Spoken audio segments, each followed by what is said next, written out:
My husband rushed in, breathless, and said, "Please don't go on social media." So I opened my laptop and saw my notifications flooded with tags. The first post I clicked made my heart stop. Caught red-handed, married man's double life exposed. I never imagined I'd be sharing this here, but after everything that's happened, I need to get it off my chest. I'm a 42-year-old woman from Butuan City, Philippines. I've been married to my husband, Mark, for 15 years. We have 2 children, ages 12 and 9. I'm a school teacher, and Mark works as a regional sales manager for a pharmaceutical company, which means he travels a lot across Mindanao. It was a typical Tuesday afternoon. I was preparing dinner when Mark burst through the door, sweaty and out of breath. "Please," he gasped, "don't go on social media." His face was pale, eyes wide with panic. Confused, I asked, "Why? What's going on?" He stammered, "Just promise me you won't check Facebook or Instagram right now." Of course, his request only heightened my curiosity. I grabbed my laptop, and as soon as I logged in, my notifications exploded. Friends, family, colleagues, all tagging me in a post from a local gossip page. The headline read, "Caught red-handed, married man's double life exposed." I clicked on the post, and there he was, Mark, smiling in a photo with a woman and a baby. The caption detailed how he had been living a double life, maintaining 2 families in different cities. I turned to Mark, who had sunk into the couch, head in his hands. "Is this true?" I demanded, holding up the laptop. He nodded slowly, tears streaming down his face. "I'm so sorry," he whispered. "I never meant for it to go this far." He confessed that during his business trips, he met a woman named Liza in Davos City. What started as a fling turned into a full-blown relationship. They had been together for over 3 years and had a 1-year-old child. He claimed he tried to end it multiple times, but couldn't bring himself to do it. He said he loved both families and didn't want to lose either. I was devastated. Our entire marriage felt like a lie. I thought about our children, our shared memories, the life we built together. How could he betray us like this? I packed his bags and told him to leave.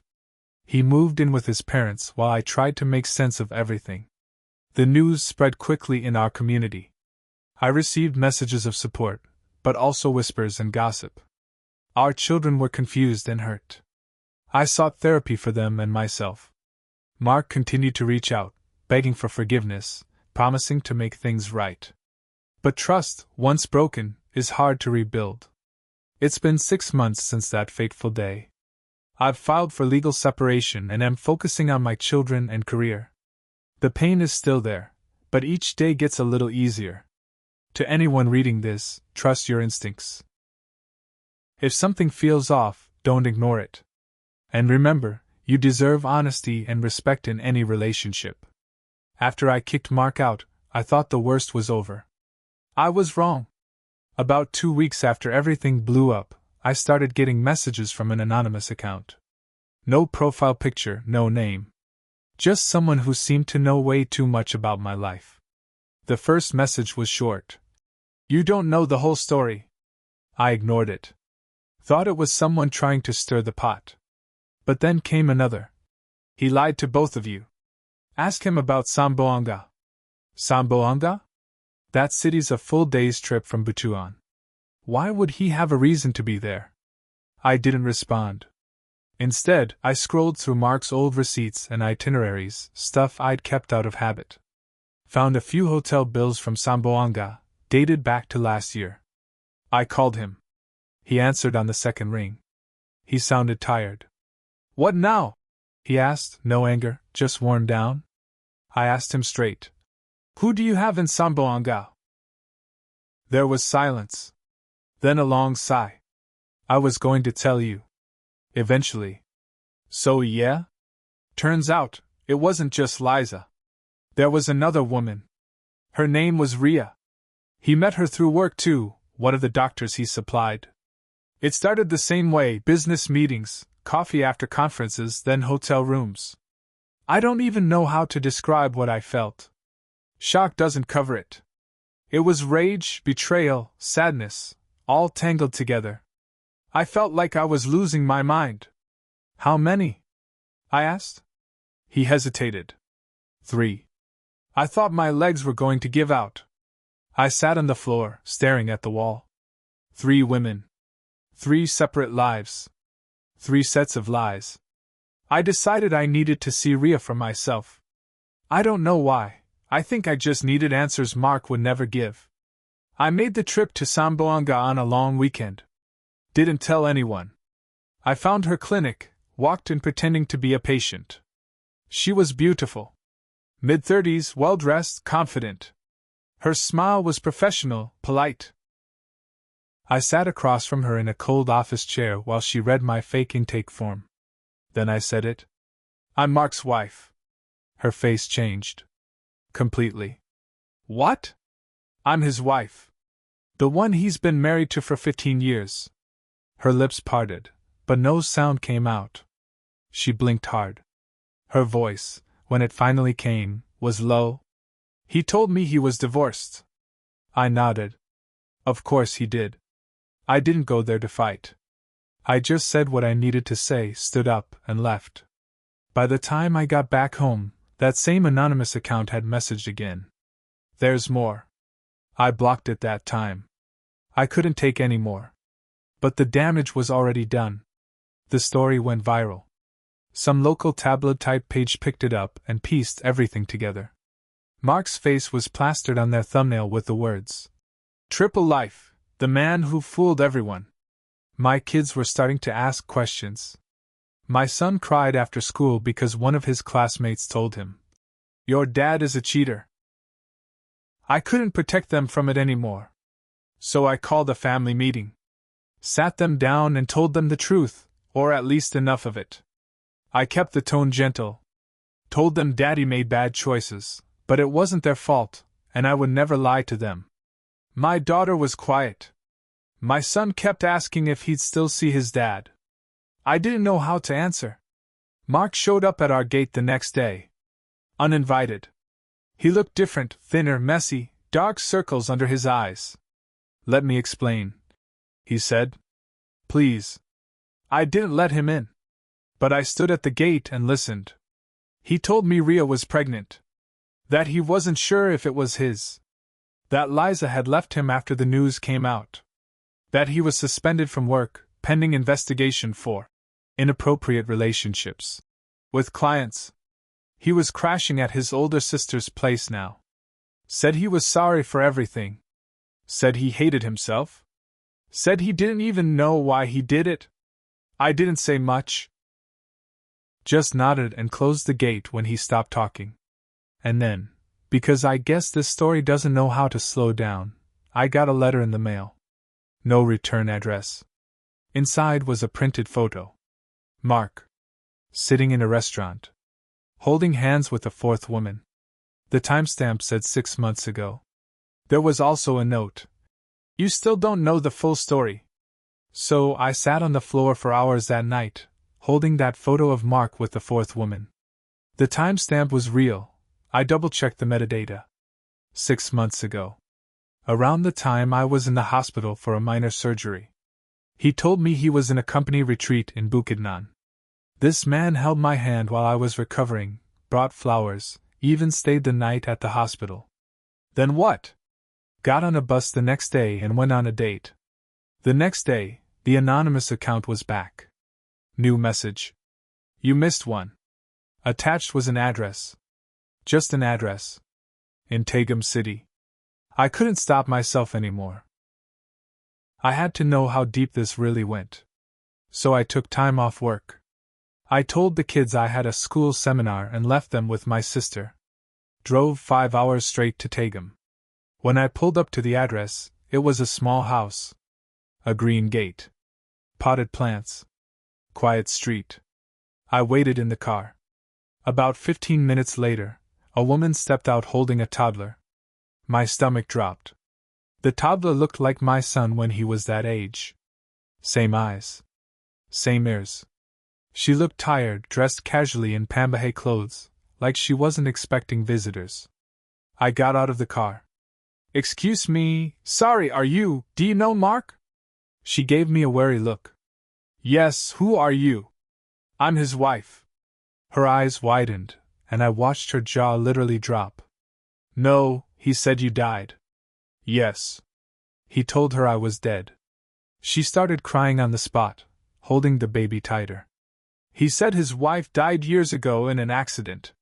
He said I was his second chance. I didn't cry. I was too far past crying at that point. Instead, I asked her, did he name the baby? She nodded. Marco. Marco. Are you kidding me? I gave her my number. Told her everything I could. I apologized, even though it wasn't my fault. We stood there, two women with the same ghost walking through our lives, burning everything in his path. By the time I got back home, Mark had already called and texted 12 times. I didn't answer. I couldn't. What could he possibly say now? But the biggest twist didn't come until a week later. That anonymous account messaged again. He's done this before. You weren't the first wife. I sat there staring at my screen. What? Another message followed. Check Surigao City. Look up Rina Alcantara. So I did. Rina Alcantara. Nurse. Registered under the same health insurance network Mark had back in 2006. There was a marriage certificate. Dated 2007. That's a full year before our wedding. I couldn't breathe. So I kept digging. They had divorced quietly. No social media trace. No kids. I found her profile buried in an old nursing forum. Still working. Still living in Surigao. I emailed her. She replied the same day. Subject line. He lied to me too. Her email was long. She told me she met Mark when she was 25. They got married young. He traveled for work.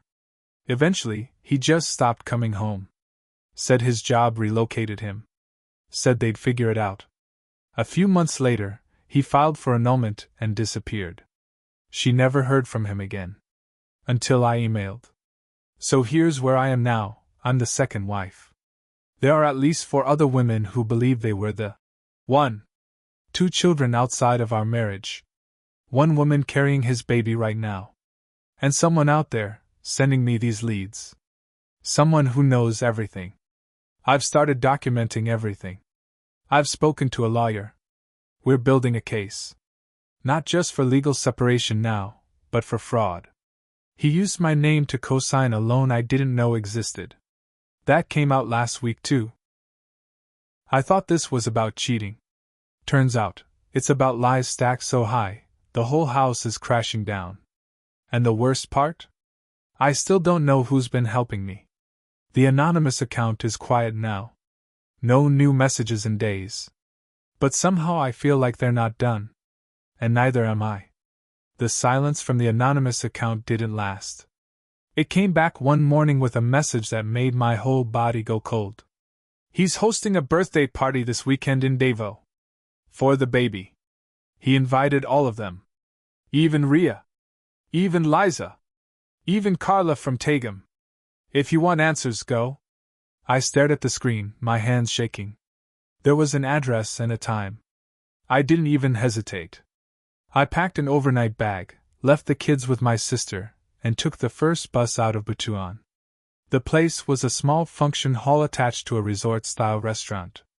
Fancy, but not too flashy. I arrived early and waited in the parking lot.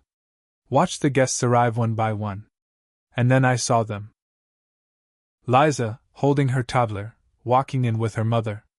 Ria, pregnant, escorted by someone who looked like her brother. Carla, Marco's mom, arrived looking stiff and uneasy, clutching the hand of her son. They didn't acknowledge each other.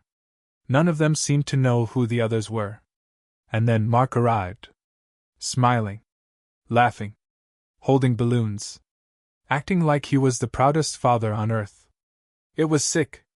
I waited until he was halfway through his speech, thanking everyone for coming to celebrate the gift of life, and calling himself a blessed man. That was my cue. I walked in through the side door. Loud enough for heads to turn.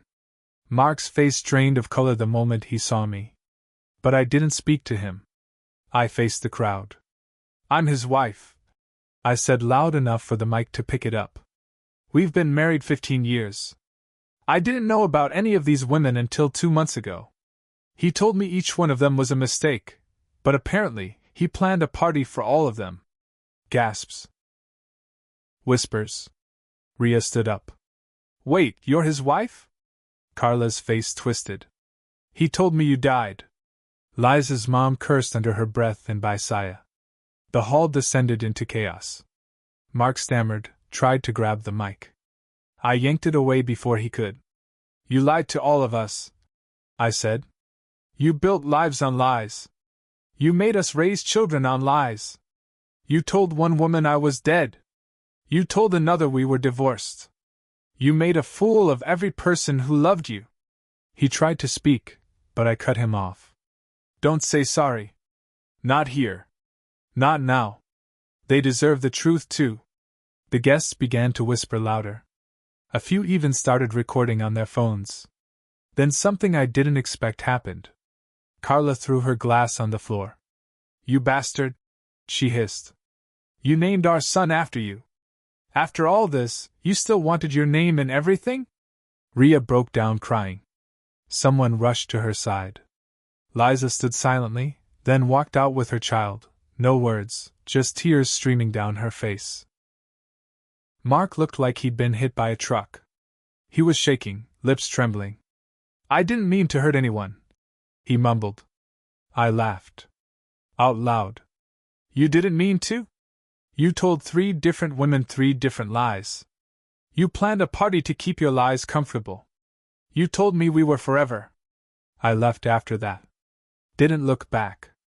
The next few days were a mess. People called me. Messaged me.